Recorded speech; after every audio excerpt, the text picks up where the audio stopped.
It is a confrontation that has been festering for 6,000 years. It is a conflict that keeps dividing and redefining society. It is an unending clash between those who have and those who may not.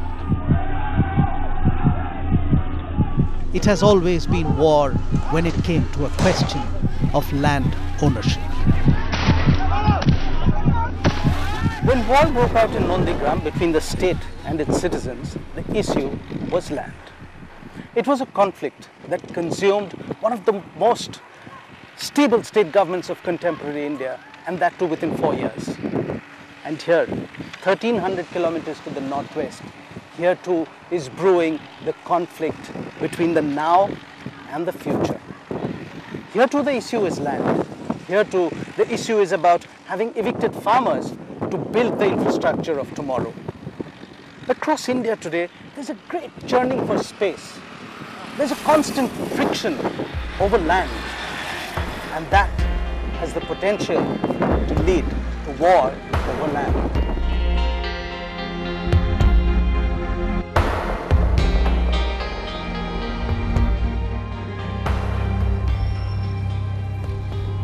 This is the face of grassroots opposition, a tiny force arranged against the forces of destiny, of individuals who have grouped together to oppose the mightiest forces that drive modern society, commerce and politics.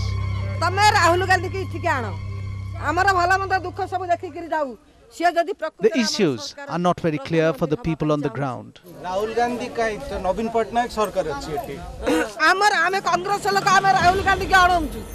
All they know is that their means of earning a living are gone, and the dwellings that their ancestors built will no longer stand. Papa, I am 82 years old.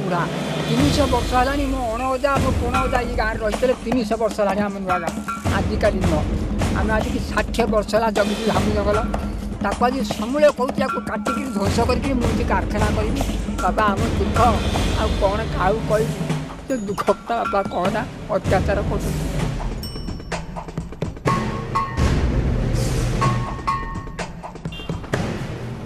In June 2005, the government of Orissa signed a memorandum with South Korea's Pohang Steel Company to set up a rupees 51,000 crore steel plant here in Jagat Singhpur district, close to the port of Paradip in Orissa. It was the biggest FDI in India, estimated at $12 billion US.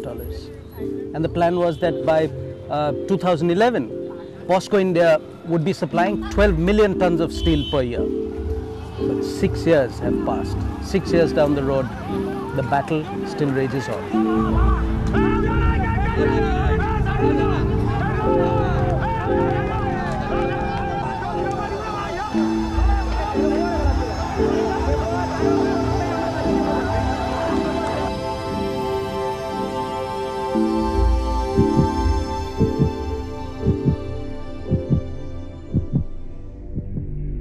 POSCO needed around 4,000 acres of sea-fronted land for their project. The Orissa government had most of it available, at least on paper. The land was sandy and apparently of not much use anyway.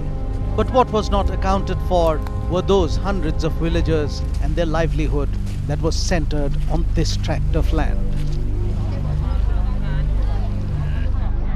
For years, betel vines had been planted and cashew trees had grown. 5 villages in 3 panchayats farmed betel leaf and cashew from this government-owned land, and they were being rendered out of work.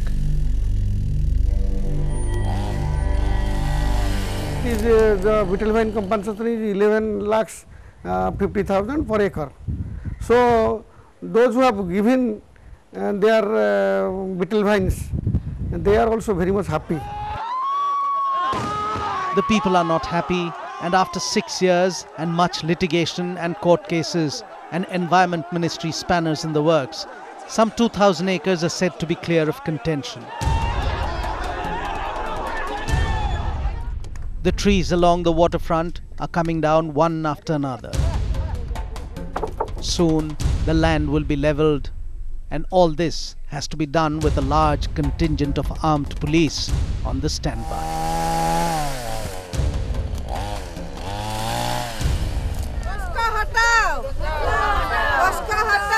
A few hundred meters away in Nuagaon, the women are sitting in protest. The entire village will be shifted and the villagers relocated. We have been directed by the government not to take any coercive measure for such things. So on this line we are talking to the groups, different groups, different people, those who are also in the helm of affairs. I think it will be solved just within 1 or 2 months.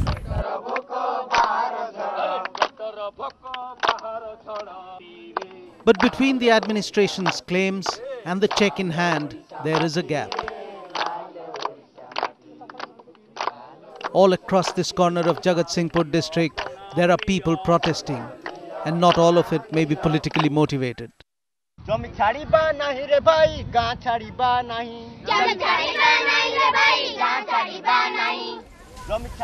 This man says he's on a hunger strike because he has been evicted and his compensation has not come through. वो 8 दिन हो गया मैंने भूखा था कोई कुछ खाया नहीं वो प्रशासन वो सरकार कोई भी हमारे पास आया नहीं मेरी स्वास्थ्य अवस्था को जांच करने के लिए. Despite 2 decades of globalization and opening up, India still remains divided between a poor rural population and a growing urban middle class.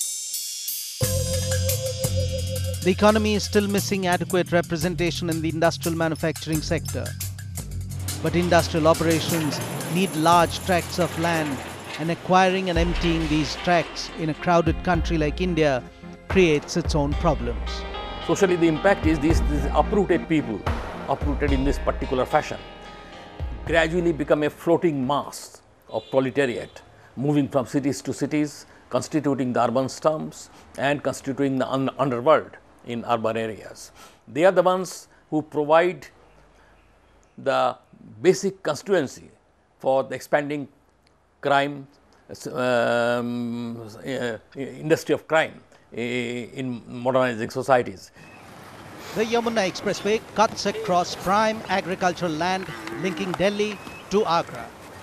And on both sides of this expressway will come up luxury residential complexes and sports facilities of the future.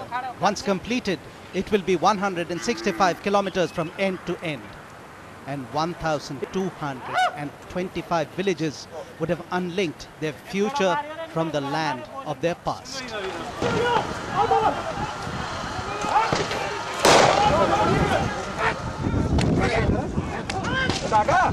In early May 2011, villagers clashed with armed police who tried to break up a 4-month-old protest over land acquisition.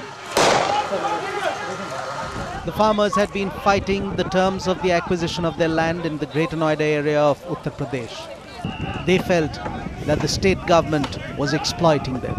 Government ये चाहती है कि यहाँ पे उद्योग धंधे लगेंगे लेकिन गवर्नमेंट यहाँ पे उद्योग धंधे नहीं लगा रही वो यहाँ पे प्लॉट काट रही है और बिल्डरों को बेच रही है. In the violence, 2 policemen and 2 villagers were killed as parts of village Bhattaparsal was set on fire.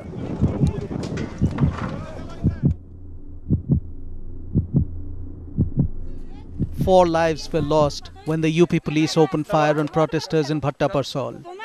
6,000 acres of land had been acquired by Jaiprakash Associates to develop urban infrastructure of the future. The farmers complained that the UP state government paid them a pittance but sold the land to big realtors at huge markups. The story of Parsal is slightly different. It's not only about compensation, but the fact is that the farmers here don't want to part away with their land. It was a perfect setup for some political interference. Rahul Gandhi made a pre-dawn motorcycle dash. Riding pillion, he managed to evade the police cordon that the Mayawati government had thrown around Bhattaparsal. Rahul Gandhi showed solidarity with the protesters and came away with some very harrowing tales to tell.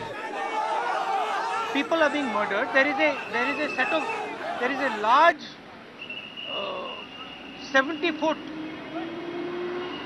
ashes there with dead bodies inside. The Yamuna Expressway project is one of the pet projects of the government of Uttar Pradesh, and it is also now the favourite stick for the Congress to beat the Mayawati government with. And more often than not, that is how the land wars are being played out. Political opportunism taking advantage of people's dissatisfaction. A lot of good things happen in India because of political opportunism. Because the opportunism works in favour of the poor. On 14th of March 2007, around 4,000 armed policemen stormed into Nondigram. They had orders to break the backbone of the agitation against the creation of a special economic zone. The police that day opened fire on the protesters. Officially 14 people died and 70 were injured. A shocked state watched in disbelief as the confrontation between the people and the People's Party-dominated government spiraled out of hand.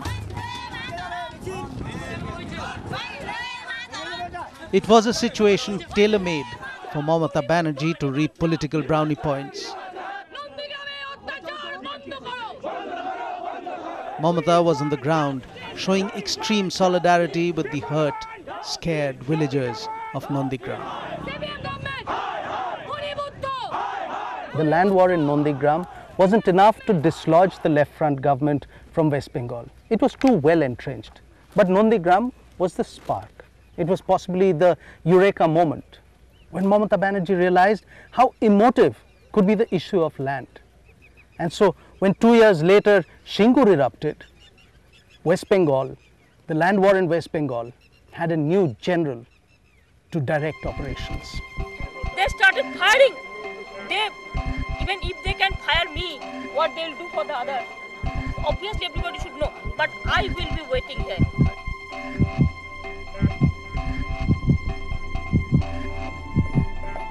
Taposhi Malik was a sharecropper who died because she had the audacity to protest, to agitate against the CPIM directive that land should be handed over to build a car factory.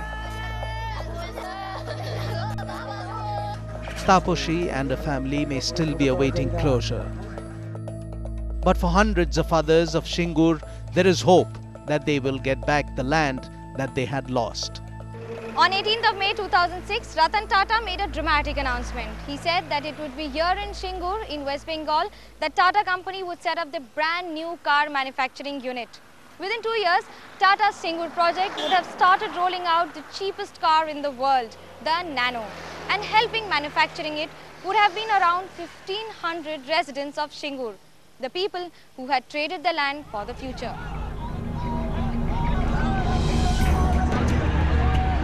Shingur was what has been called a peasants' uprising. And the irony was that this war was taking place in communist-dominated West Bengal. The peasants were fighting for their land, and the CPIM-led state government was trying to woo manufacturing back to the state. In West Bengal, the way there was an attack on villagers in Nandigram, then the deal on Shingur, that finished off the CPM really. And other state governments will draw a message from that. They will try to be more accommodating if they can. What had begun in Nandigram and found explosive expression in Shingur brought Mamata Banerjee a landslide victory.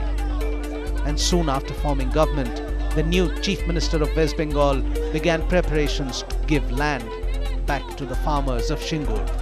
ये जो case टेस हो रहा है ये तो bogus है राज्य का जो राय है दीदी के ऊपर तो हम लोग चाहते हैं ये दीदी हमारा जमीन पर पड़ जाए. But it was land that the Tatars had legally bought and from the bona fide government of the day. Here in the rice fields of Bengal was laid out the classic case of who should now be made to suffer. You are talking of market, you are talking of market as a regulator. Why should the market be regulator only for the rich and the middle classes?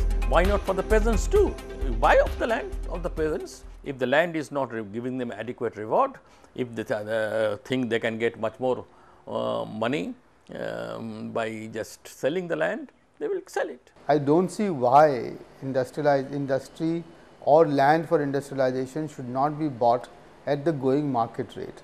And the market, and moreover, more than market rate, even if there is a need for giving the landowners the advantage of capital gains that happen to any land like that, I think that is also a fair enough demand.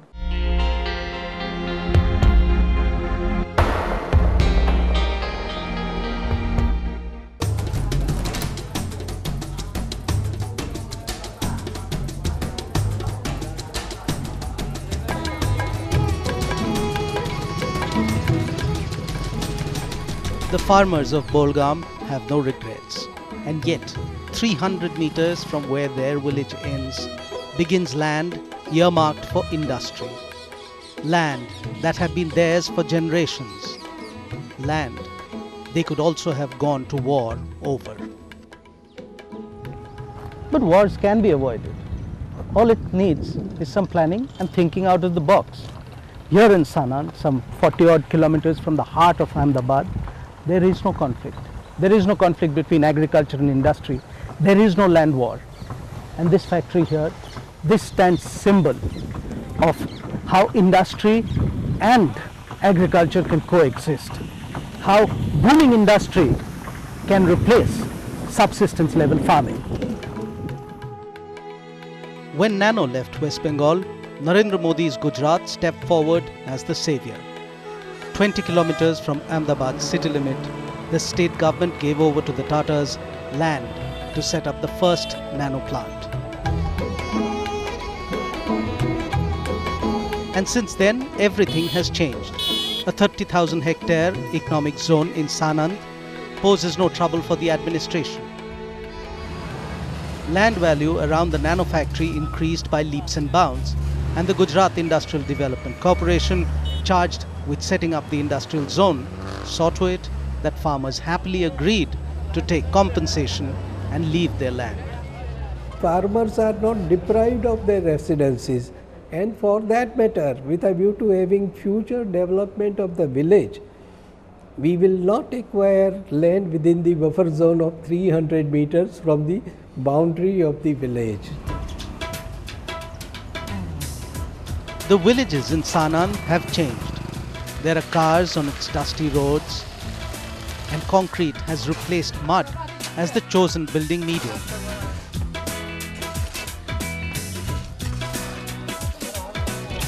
Villagers say that prompt and just payments made while acquiring their land has meant that the money they received not only changed their lifestyle, but its effects also spread outwards to other villages further away.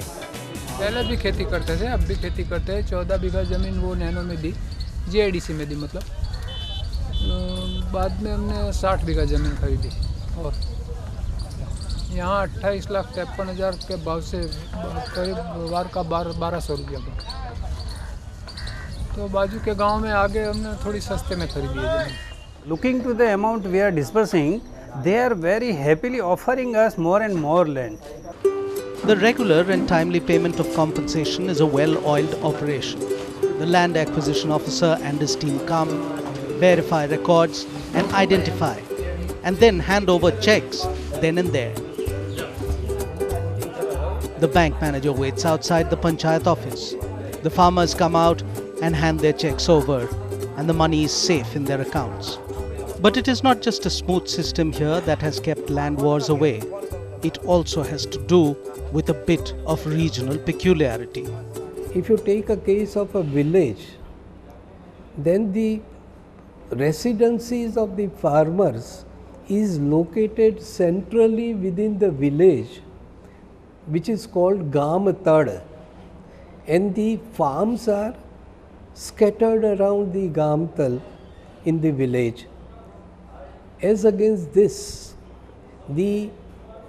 if you take the example of West Bengal or Kerala, each farm is having the residence of the farmer, and that results into abrasion while acquiring the land in other states.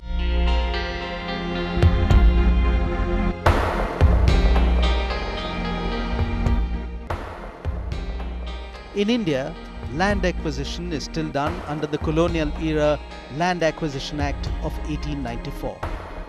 Activists regularly refer to the fact that while independent India took measures to put a ceiling on private land ownership, the 1894 Land Acquisition Act was left untouched.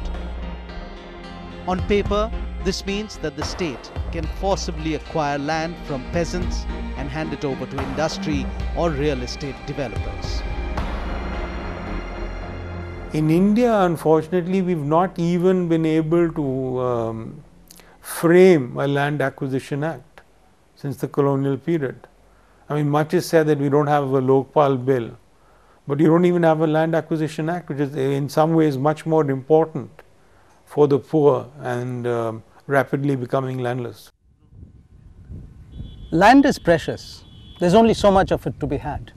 And as the demand rises for setting up factories and large industrial units, so rises the conflict over land. There are around 65% of Indians who are still dependent on this land. And for small units where small tracts of land are handed over from father to son, generation after generation, it is something to die for. म्हणजेच आपल्या हातातला रोजगार जाईल, आपल्या हातातली रोजीरोटी जाईल. एक तर सरकार आपल्याला नोकऱ्या देत नाही. On 18th of April 2011, the police in Jaitapur, Maharashtra opened fire on protesters.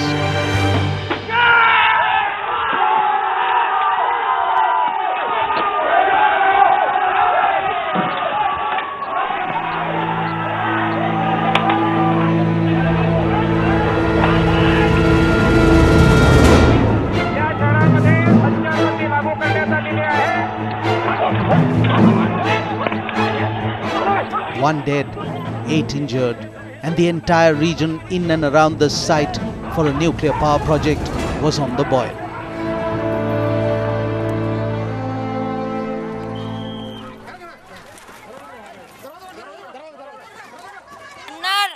साथी मी फोटो सांगतो म्हातारा तरी आमच्या मुलासाठी आम्ही लढणार, माझ्या गावासाठी लढणार, हे देवीच्या पायरीवर बसून सांगते.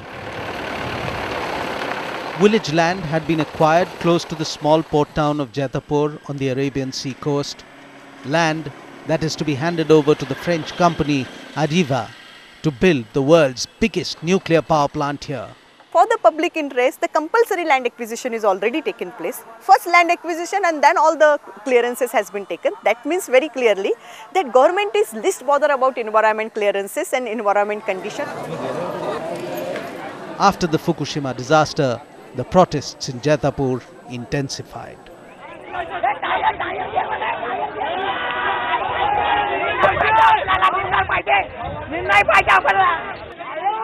We are at the site of the Jaitapur nuclear power project plant. Ever since its inception, local and environmentalists have opposed this plant vehemently. And now they are up in arms against this project and have rejected all rehabilitation packages. Uneasy calm. In Jaitapur, the land war is no longer apolitical. The left parties want the project scrapped because this particular French technology is untested. The Shiv Sena is opposed because the local population is opposed. And with police action on protesters, every other opposition party has found a stick to beat the Congress-led government with. There is no contradiction on Jaitapur. But in early June, Environment Minister Jairam Ramesh made it clear that there was no going back on the project. That the Jaitapur nuclear power project will be implemented. Now minister says, oh, there is opposition from the people from outside. I am from Raigad and I agitate in Ratnagiri, so I become an outsider. Areva company is from the France. The capital is coming from France, technology is coming from France, uranium is coming from European countries, scientists are coming from outside. Everything is imported. Those are insiders and we are outsiders. We are not the citizens of this nation. The Jaitapur nuclear power plant is not just about a face-off between the farmers and the Indian government. The issues out here are more complex because it is here that the Indo-US nuke deal will be first put into effect. And the stakes are very high. You know, for the parties involved, there is India, there is US, there is France. and all of them know that they cannot afford to let this land war spiral out of control.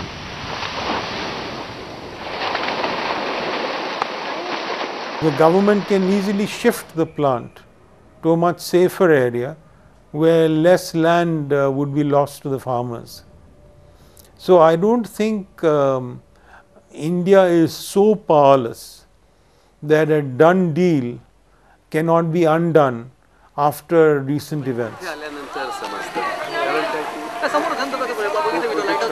The atomic power project is to come up on the other side of the creek adjoining Sakhri Natya village.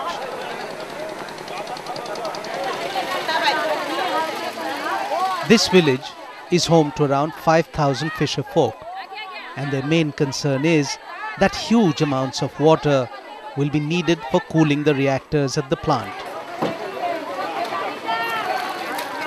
The 5,200 crore litres of seawater, estimated at more than Mumbai's entire water supply, will be sucked in along with fish and fish eggs. The protesters estimated that 30% of the fish will be destroyed just by the intake of seawater into the plant. This style of life, this kind of demands on nature, this kinds of demands on human psychology and mind, very impersonal contractual relationships, displacement, uprooting of millions so that you can build a new civilization. This I find after a point non-sustainable. Essentially, it is incompatible with democracy.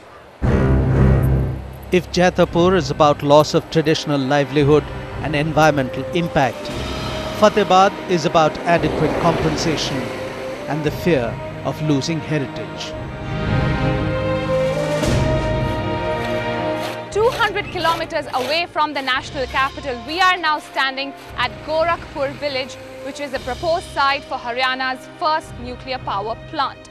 The state government intends to acquire land and says it will usher an era of prosperity for the village. But at what cost?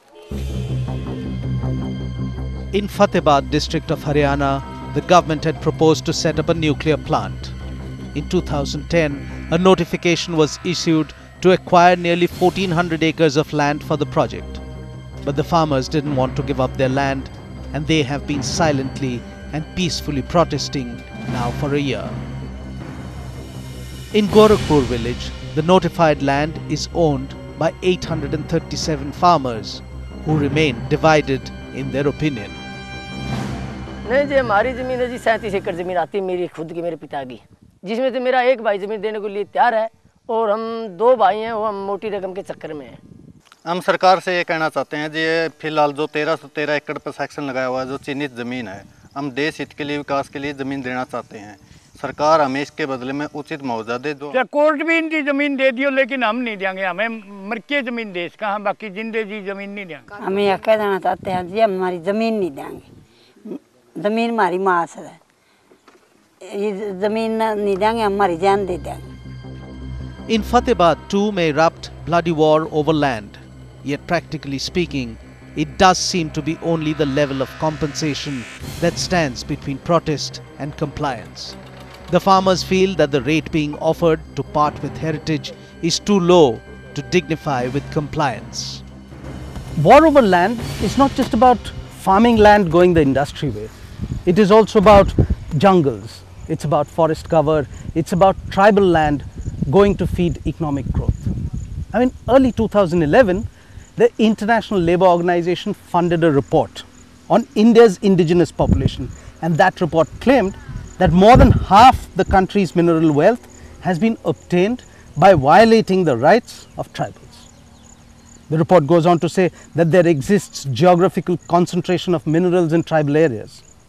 Yet mining policies, the report says, has overlooked the need to protect the tribes, their land and even their resources.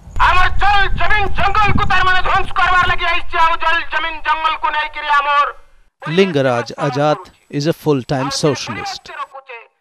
Travelling through the tribal lands of Kalahandi, he sings of the great evil that stokes the engine of industry.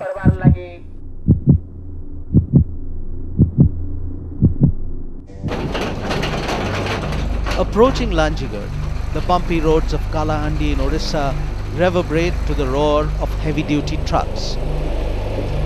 Disturbing the tranquility of a serene landscape, these trucks roll along the foothills of the Niyamagiri to feed the refinery that turns bauxite to aluminum. भूखमरी तो है, जहाँ ये जो factory industry area में भी भूखमरी है, तो भूखमरी के लिए हम तो सोचते हैं भी, तो भूखमरी क्यों पैदा हो रहा है, इसको भी हमको जानना चाहिए। ये जो इंडस्ट्रियलाइजेशन से भूखमरी नहीं मिट सकता है। The Niyamagiri hill ranges are known for its innumerable valleys, watercourses, and its very diverse vegetation. It is also known for the Dongriakon tribe, who call it home. And hidden below a thin covering of topsoil, along the highest peak in the range, there lies a vast deposit of very good quality bauxite. The big plan was to mine the bauxite and refine it in Lanjigarh itself, in the shadow of Niyamagiri. But soon after the application for clearance, protests began.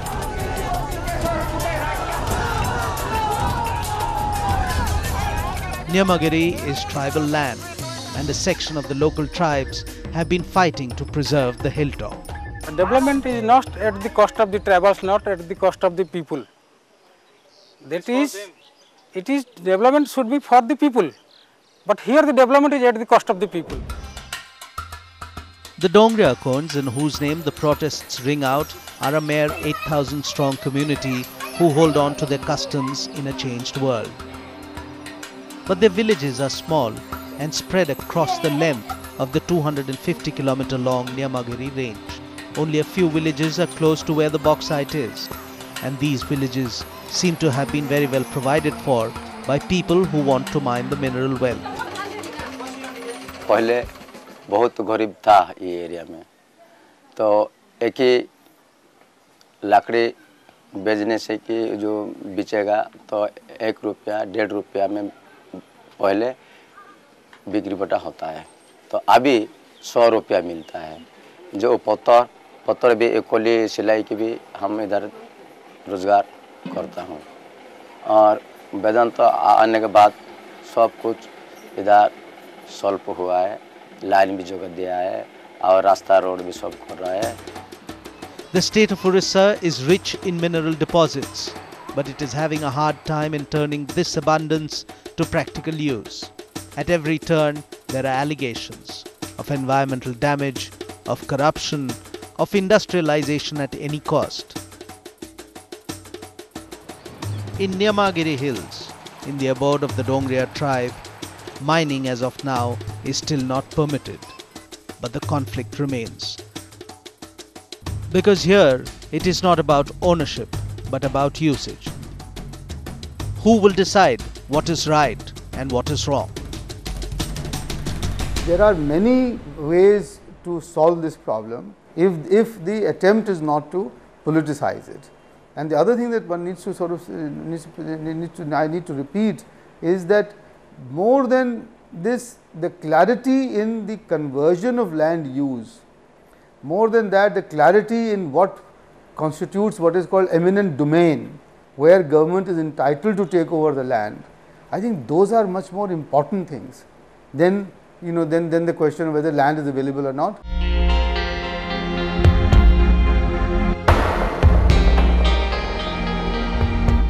11 villages were to give up 2,000 acres so that a residential hub could be built. It was prime location, so close to Delhi and well within the national capital region, well connected. 20,000 of the 50,000 housing units had been pre-sold when reality struck. The land had never been meant for housing projects. Land had been taken for industrial use and then converted overnight.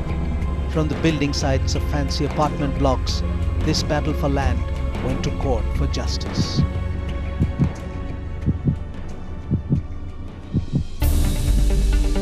This construction site used to be land that belonged to a people who lived in a village fairly far from the hustle and bustle of the city.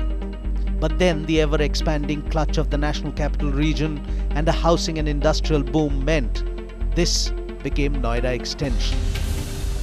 This stood symbol of the urban Indians' new affordable housing dream. Heavy advertising brought in the dreamers who were little aware that behind these scenes of hectic construction, the original landowners had been battling the muscle power of the combined builder-politician lobby. The fight went to courts, and on 6th of July 2011, the dream began unwinding. The Supreme Court that day upheld an Allahabad High Court judgment quashing the acquisition of over 156 hectares of land from the farmers by the state authority.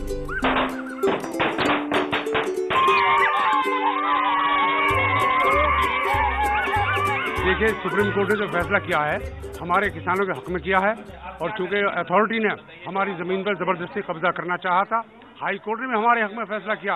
आज supreme court ने भी high court के फैसले पर मोहर लगा दी और ये जमीन किसानों को लौटाने का आदेश करें। हम सुप्रीम कोर्ट, हाई कोर्ट दोनों अदालतों का शुक्रिया को अदा करते हैं।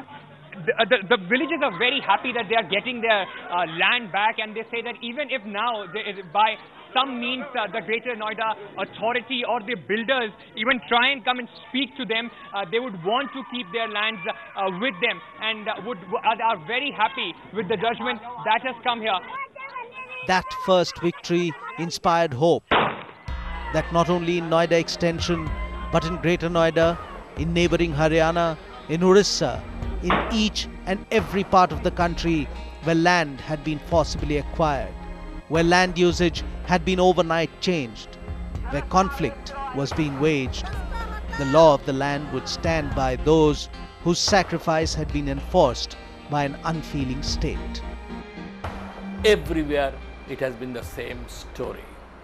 Lands are stolen from those who till the land, those who own the land, and they were given over for industrialization and urbanization, and that's the way urban industrial civilization has grown almost over the entire world. And now what we see in India is a natural outcome of this concept of progress, because we have somehow come to feel that unless we have an urbanized and fully urbanized, fully industrialized India, we are doomed in the future world. In all these things, I don't see an attempt to find, future answers or solutions, but more to punish or hold people guilty or put the blame on somewhere or other. That doesn't solve the problem here. The problem is that a real attempt should be made by everybody concerned to see how this is avoided in the future, and that's, I am afraid, still not being given any attention to. Across India, land conflict has erupted, and the root of contention is usually never a question of ideology. While filming, we have noticed that it is about information. Conflict is over information, or rather the lack of it. You see, the man giving away the land is never a partner in progress. His consent is enforced, his confidence is never secured. And when that happens, conflicting thought finds space to spread, to create division, and that is when war over land breaks out.